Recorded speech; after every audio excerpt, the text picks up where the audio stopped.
Students, welcome to my channel God classes.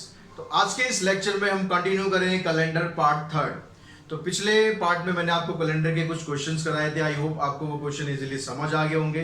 अगर वो part आपने नहीं देखा तो ऊपर आई बटन में मैं उसका लिंक दूंगा, वहां पर जाके आप वो देख सकते हैं और उसमें जो क्वेश्चंस मैंने कराए हैं उनकी आप प्रैक्टिस करते हैं। तो इन दो पार्ट्स को करने के बाद आप कैलेंडर का कोई भी क्वेश्चन इजीली सॉल्व कर पाएंगे। तो आज हम स्टार्ट करते हैं पार्ट थ्री। तो सबसे पहला क्वेश्चन है, how many days are there in x weeks and x days. X week और एक्स डेज में कितने नंबर ऑफ डेज होंगे ये आपको फाइंड करना है। तो जैसे अगर हम निकालते हैं मतलब 1 वीक, अगर 1 वीक के अंदर आपको नंबर ऑफ डेज फाइंड करने हैं तो क्या करना होगा, 1 को आपको 7 से मल्टीप्लाई कर देना है, 7 डेज हो गए। अगर आपसे पूछा जाए कि भाई 2 वीक में कितने दिन होंगे तो क्या करेंगे, 2 को 7 से मल्टीप्लाई कर देंगे। अगर आपसे पूछा जाए 3 वीक में कितने डेज होंगे तो आप 3 को 7 से मल्टीप्लाई करेंगे। मतलब जितने आपको नंबर ऑफ वीक दिए हैं उसको आपको 7 से मल्टीप्लाई करना है। तो यहाँ पर नंबर ऑफ वीक कितने आपके पास, x नंबर ऑफ वीक है, तो इसको आप 7 से मल्टीप्लाई करेंगे तो क्या हो जाएगा, x इंटू 7 करेंगे, दैट मीन्स 7x। उसके अलावा एक x डेज और है आपके पास, तो 7x प्लस x और ऐड कर देंगे इसके अंदर, तो टोटल आपके पास 8x डेज हो जाएंगे x वीक और x डेज के अंदर। समझ में आ गया। अब दूसरा क्वेश्चन देखते हैं, which of the following is not a leap year. इनमें से कौन सा ईयर जो है वो लीप ईयर नहीं है। लीप ईयर डिसाइड करने के लिए कुछ फैक्टर्स होते हैं, कुछ कंडीशंस होती हैं। वो कैलेंडर का जो फर्स्ट पार्ट था उसमें मैंने आपको समझाए थे कि लीप ईयर आपको कैसे फाइंड करना है। तो सबसे जो पहली कंडीशन है कि लीप ईयर आपको फाइंड करना है, लीप ईयर है या नहीं है, आप 400 से डिवाइड कर लो। अगर 400 से कोई भी ईयर डिवाइड हो जाता है दैट मीन्स वो लीप ईयर है। उसके बाद कोई कंडीशन उसमें लगाने की आपको जरूरत नहीं है अगर 400 से डिवाइड हो रहा है। तो पहले हम इसी कंडीशन को फॉलो करते हैं। देखो 400 से आप इसको डिवाइड करोगे, ये कंप्लीटली डिवाइड हो जाएगा। 400 से आप इसको डिवाइड करेंगे, ये भी कंप्लीटली डिवाइड हो जाएगा। 400 से आप इसको डिवाइड करेंगे, ये भी कंप्लीटली डिवाइड हो जाएगा। तो 400 से अगर आप इसको डिवाइड करेंगे तो ये कंप्लीट डिवाइड नहीं हो रहा है, दैट मीन्स 700 आपका आंसर होगा। 700 is not a leap year. तो अगर आपको कोई भी ईयर आपको दिया हुआ है और वो 400 से डिवाइड होने वाला है तो दैट मीन्स वो आपका लीप ईयर होगा। अगर 400 से वो डिवाइड नहीं होता है तो वो लीप ईयर नहीं है। उसके अलावा और दूसरी कंडीशन आपको क्या फॉलो करनी है। अब आप कहेंगे कि सर ऐसे तो बहुत सारे ईयर होते हैं जो 400 से डिवाइड नहीं होते। जैसे अगर हम लें 200 और 2008, ये लीप ईयर है। अभी जो 2020 चल रहा है ये भी लीप ईयर है, लेकिन ये भी 400 से डिवाइड नहीं हो रहा है, ये भी 400 से डिवाइड नहीं हो रहा। तो हम ये कैसे डिसाइड करेंगे कि ये लीप ईयर है या नहीं, या इसको हम कैसे बताएंगे कि ये लीप ईयर नहीं है। तो अगर आपके पास सबसे पहली कंडीशन क्या बताई, 400 से आप चेक कर रहे हैं, 400 से ये भी डिवाइड हो रहा है, ये भी डिवाइड हो रहा है, ये भी डिवाइड हो रहा है, यानी ये सारे तो लीप ईयर हैं, इसमें तो कोई डाउट नहीं। अब आ जाते हैं हम इस पर, 700 400 से डिवाइड नहीं हो रहा है। उसके बाद हम क्या करते हैं, हम इसको 4 से डिवाइड करके देखेंगे। 4 से अगर आप इसको डिवाइड करेंगे तो कंप्लीटली डिवाइड हो रहा है, तो 4 से आप इसको डिवाइड करेंगे तो 4 1 जा 4, 4 7 जा 28 और 4 5 जा 20।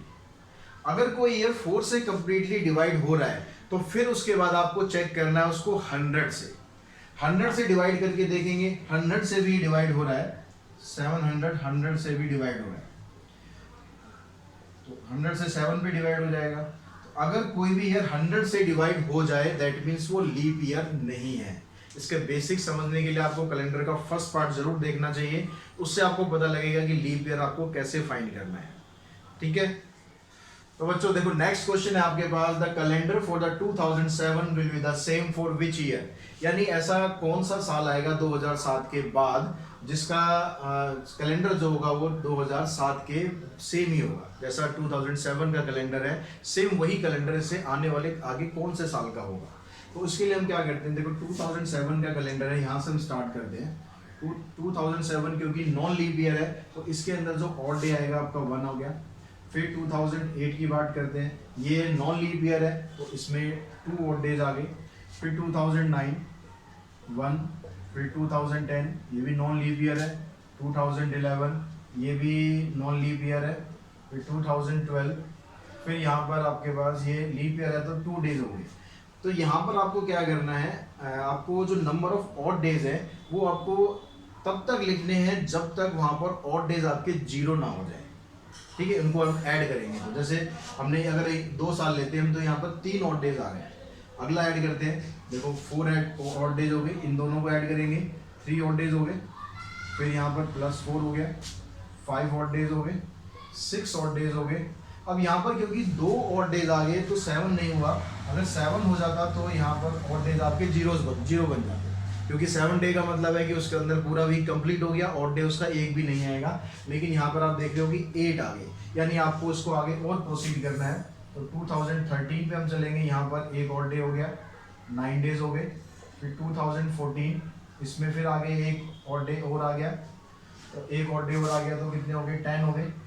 फिर 2015 को देखेंगे, 2015 अब यहाँ भी क्योंकि ये नॉन लीप ईयर है तो एक ऑड डे यहाँ पर आ जाएगा। 2016 एक ऑड डे यहाँ पर आ गया। 2017 एक 16 में यहाँ पर 2 ऑड डे आएंगे और यहाँ पर एक ऑड डे आ गया। अब यहाँ पर देखो, यहाँ तक तो 10 हो गए थे, 10 के बाद अगर इसमें ऐड करते हैं तो यहाँ पर हो गए 11, 11 के बाद इधर हो गया आपके पास 11, 11 + 2 13 एंड 13 + 1 14।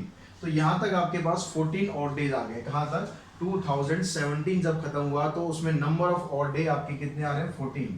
तो 14 ऑड डे का मतलब हो गया कि यहाँ पर जो ऑड डेज आप काउंट करेंगे वो हो जाएंगे 0, क्योंकि 14 ऑड डेज का मतलब है 14 डेज जो हैं उनको अगर आप नंबर ऑफ वीक में कन्वर्ट करोगे तो 2 वीक कंप्लीट हो गए, तो ऑड डे आपका कुछ भी नहीं बचा। यानी इससे जो अगला साल आने वाला है, यानी 2018 उसका कैलेंडर और 2007 का कैलेंडर बिल्कुल सेम होगा, क्योंकि यहाँ से यहाँ तक का जो ऑड डे आ रहे हैं आपके वो 0 ऑड डे हो जाएंगे। इसी तरह का क्वेश्चन लगभग ये है कि 2003 का जो कैलेंडर है, विल सर्व द ईयर 2014, यानी जो 2003 का कैलेंडर है वही 2014 का कैलेंडर है। तो इसको भी आपको ऐसे ही करना है। देखो 2003 से स्टार्ट किया, 4 5 6 7 8 9 2010 11 12 13। अब यहाँ पर यहाँ तक हम देखेंगे तो जो ऑड डेज है आपके वो 0 हो जाने चाहिए, तभी 14 का कैलेंडर सेम आएगा। तो यहाँ पर काउंट करते हैं, देखो ये नॉन लीप ईयर है, एक ऑड डे हो गया, ये लीप ईयर है, 2 ऑड डे हो गए, तो 3 हो गया टोटल। फिर यहाँ पर एक इधर आ गया, पहले हम ऑड डेज ही लिख लेते हैं, एक इधर आ गया, एक इधर आ गया, ये लीप ईयर है, फिर एक एक एक ये भी लीप ईयर है, फिर एक।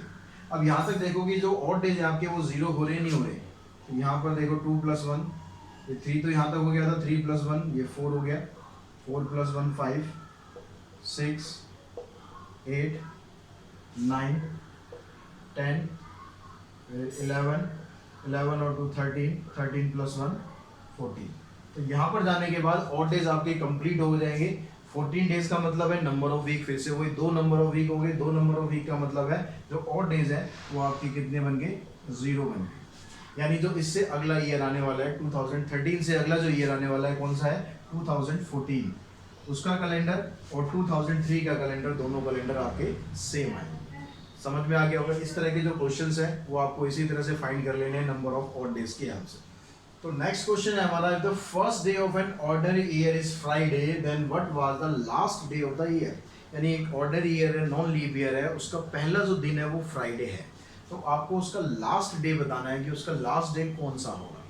इसका वैसे आपको सीधा मैं आंसर बताऊं कि अगर ऑर्डिनरी ईयर है तो जो उसका फर्स्ट डे होता है वो इसका लास्ट डे होता है।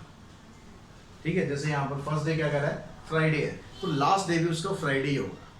निकालना कैसे मैं आपको समझा देता हूँ, लेकिन आप डायरेक्टली इसका आंसर भी दे सकते हैं।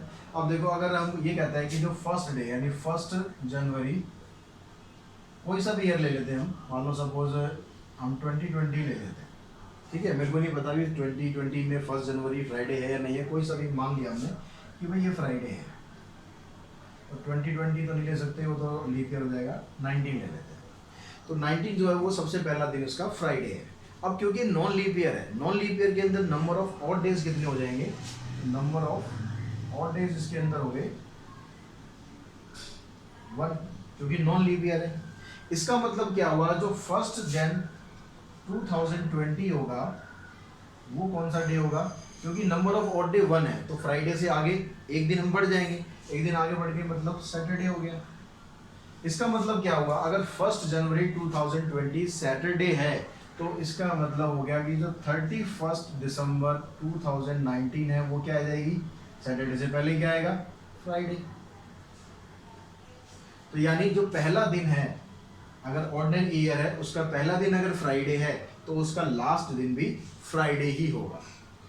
अगर इसी तरह का क्वेश्चन आ जाए आपके पास लीप ईयर में, तो लीप ईयर में कहता है कि जो पहला दिन है वो वेडनेसडे है, तो लास्ट डे क्या होगा? तो क्योंकि लीप ईयर होता है उसके अंदर 2 ऑड डेज होते हैं, तो आप यहाँ पर एक दिन बढ़ा देंगे, वेडनेसडे से अगला आंसर क्या हो जाएगा आपके पास? थर्सडे। कंसेप्ट यहाँ भी सेम रहेगा कि यहाँ पर जब आप नंबर ऑफ ऑड डेज निकालोगे 2 ऑड डे आएंगे, तो जो 1 जनवरी 2020 है यहाँ पर क्या था? वेडनेसडे। वेडनेसडे के बाद आगे 2 दिन आप बढ़ा दें, 2 दिन बढ़ाएंगे तो क्या आएगा? Thursday and Friday. यानी 1 जनवरी जो भी नेक्स्ट ईयर है उसको क्या हो जाएगा? फ्राइडे। तो 31 दिसंबर को कितना आ जाएगा? थर्सडे। ठीक है, वैसे भी आप इसको डायरेक्टली याद रख सकते हैं कि कोई भी ऑर्डिनरी ईयर है यानी नॉन लीप ईयर है, जो उसका पहला दिन होगा वही उसका लास्ट दिन होगा, और लीप ईयर में जो पहला दिन होगा उससे अगला जो दिन आएगा वो उसका लास्ट डे होगा। इसके लिए ज़्यादा आपको लॉजिक की जरूरत नहीं है, आप सिंपली डायरेक्ट इसका आंसर दे सकते हैं। देखिए नेक्स्ट क्वेश्चन है, for a certain month the date of 3 of the Sunday are even number.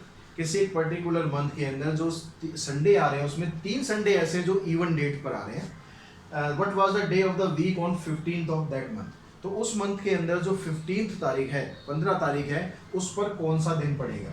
अब यहाँ पर इवन जो आ रहे हैं आपके, उसके लिए हम पहले एक बार डेट लिख लेते हैं सारी, जैसे 1 फिर 2 फिर 3, इस तरह से करते करते हम लास्ट में पहुंच जाएंगे।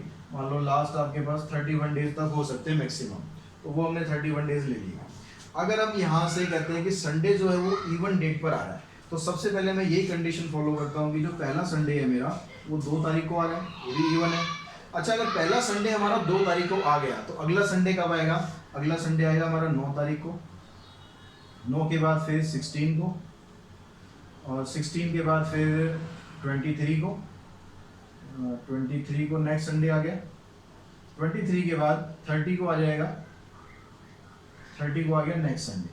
ठीक है, इस तरह से हमारे पास। अब यहाँ पर देख लो कि 3 संडे क्या इवन डेट पर आ रहे हैं, तो यहाँ पर देखो एक तो ये इवन हो गया, उसके बाद फिर एक ये इवन हो गया और एक ये इवन हो गया, तो 3 संडे यहाँ पर हमारे इवन डेट पर आ रहे हैं। तो यानी ये हमारा जो पैटर्न है ये सही है बिल्कुल। अब सोचो कि क्या ऐसा हो सकता है कि अगर मैं पहला संडे 4 तारीख को लेता, तो अगर मैं पहला संडे देखो 4 तारीख को लेता, तो यहाँ पर क्योंकि 2 दिन बढ़े हैं तो यहाँ भी 2 दिन बढ़ने चाहिए थे, तो 30 के बाद 32 हो जाएगी। अब जो 32 दिन होते हैं वो किसी भी मंथ के अंदर नहीं होते हैं, यानी जो संडे हमारे 3 संडे केवल तभी आ सकते हैं जब पहला संडे 2 तारीख से स्टार्ट होता हो। तो ये हमारा क्लियर हो गया कि हमारा पहला संडे 2 तारीख से स्टार्ट हो रहा है, दूसरा संडे 9 को आ रहा है, तीसरा संडे 16 को आ रहा है।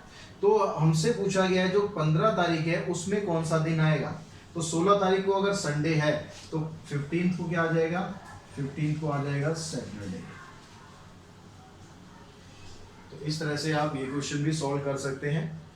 तो बच्चों नेक्स्ट क्वेश्चन है हमारे पास, the last day of the century cannot be. किसी भी सेंचुरी का जो लास्ट डे आता है वो कौन सा दिन ऐसा है जो नहीं हो सकता। अब अगर हम इसको कैलेंडर वाइज देखना शुरू करें तो बहुत सारा टाइम हमें लग जाएगा, तो हम यहाँ पर सेंचुरी का जो कंसेप्ट है वो फॉलो करते हैं। अगर देखो पहले 100 साल की बात करें, स्टार्टिंग के अगर हम 100 साल लेते हैं तो उन 100 सालों के अंदर कितने ऑड डेज आ जाएंगे आपके पास। 100 साल के अंदर आपको पता है कि 5 ऑड डेज होते हैं। अगर 5 ऑड डेज हम लेते हैं तो इसका मतलब क्या हुआ, जो 5वां दिन है वो कौन सा पड़ेगा वीक में। वीक हमारा स्टार्ट होता है मंडे से, तो पहला दिन हो गया मंडे, फिर ट्यूसडे, फिर वेडनेसडे, फिर थर्सडे, फिर फ्राइडे, यानी 5वां दिन इसका फ्राइडे हो सकता है। अगर हम इसको स्टार्टिंग से स्टार्ट करेंगे तो हमारा अगर 100 साल के बाद पहला जो लास्ट वाला दिन है वो फ्राइडे हो सकता है। अब हम लेते हैं अगर 200 साल की बात करें, 200 साल के अंदर ऑड डेज होते हैं हमारे 3, तो 3 ऑड डेज का मतलब हो गया यहाँ पर मंडे, ट्यूसडे, वेडनेसडे। तो 200 साल के बाद जो दिन है वो वेडनेसडे भी आ सकता है। अगर 300 साल हम लेते हैं, 300 साल का मतलब हो गया इसके अंदर एक ऑड डे होता है। एक ऑड डे का मतलब है कि मंडे आ सकता है पहला ही दिन। और अगर हम 400 साल की बात करें तो 400 साल में एक भी ऑड डे नहीं होता है। एक भी ऑड डे नहीं होता मतलब इसका जो लास्ट डे है वो संडे हो सकता है। अगर उसके बाद हम लेंगे 500 यानी फिर से 100 साल बढ़ गए, तो फिर से आप ये फ्राइडे रिपीट हो जाएगा, फिर वेडनेसडे रिपीट हो जाएगा, फिर मंडे, फिर संडे, इसी तरह से यही प्रोसेस रिपीट होता रहेगा। मतलब ये 4 दिन ऐसे हैं जो किसी भी सेंचुरी के लास्ट में आ सकते हैं। तो यहाँ क्या पूछ रहा है कि कौन से ऐसे दिन हैं जो नहीं हो सकते। तो इनके अलावा कौन से बच गए आपके पास? एक तो ट्यूसडे बच गया, एक थर्सडे बच गया, और उसके बाद सैटरडे हो गया। तो ये 3 स्पेशल दिन ऐसे हैं जो किसी भी सेंचुरी के लास्ट में नहीं आ सकते हैं। तो आई थिंक मेरे इस दोनों लेक्चर के थ्रू, जिसमें मैंने कैलेंडर के पार्ट 2 और पार्ट 3 लिया है, उसमें कैलेंडर का लगभग हर टाइप का क्वेश्चन मैंने इंक्लूड कर लिया है। अब आप किसी भी तरह का क्वेश्चन हो कैलेंडर का, वो आप इजीली सॉल्व कर पाएंगे। फिर भी आपको कोई प्रॉब्लम लगती है तो कमेंट बॉक्स में मुझे ज़रूर कमेंट करें, मुझसे शेयर ज़रूर करें अपनी प्रॉब्लम। कोशिश करूँगा आपकी मैं हर एक प्रॉब्लम को सॉल्व कर सकूँ। और दूसरी बात यह है कि अगर वीडियोस आपको मेरे अच्छे लग रहे हैं, पसंद आ रहे हैं, तो आप वीडियो को ज़रूर लाइक करें और अपने दोस्तों के साथ ज़रूर शेयर करें, क्योंकि अप्लाइड मैथमेटिक्स एक नया टॉपिक है, नया कंटेंट है, तो वो इजीली अवेलेबल नहीं है सब जगह। तो अगर आपके पास कुछ कंटेंट आता है तो वो अपने फ्रेंड्स के साथ शेयर कर सकते हैं। साथ ही चैनल को सब्सक्राइब ज़रूर करें।